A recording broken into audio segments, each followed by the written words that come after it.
Welcome to Blizzard Fire. We hope this video helps fire up your solution.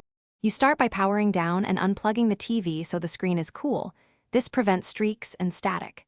Grab a clean microfiber cloth, lint-free is essential, and examine the screen for smudges.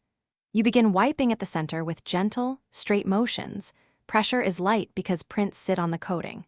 Once the major marks lift, rotate the cloth to a clean area and continue outward toward the edges to avoid redistributing oils. You now prepare a 50/50 mix of distilled water and 70% isopropyl alcohol. Distilled water avoids mineral streaks. Once done, spray the solution onto the microfiber cloth rather than the screen. This prevents liquid seepage into edges.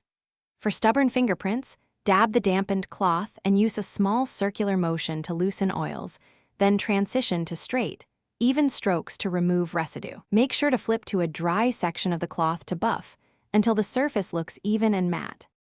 You finish by drying the screen thoroughly with a fresh microfiber cloth to eliminate streaks and any remaining moisture. This step preserves contrast. Once done, inspect under normal room light for ghosting. If you still see marks, repeat the damp clean step using even lighter pressure and a fresh cloth. If problems persist, check the corners for trapped liquid and allow full air drying. Troubleshooting tip: if streaks remain, buff gently with a dry cloth. Do not increase solution strength or use ammonia-based cleaners. Thanks for watching. If you found this helpful, don't forget to like and subscribe.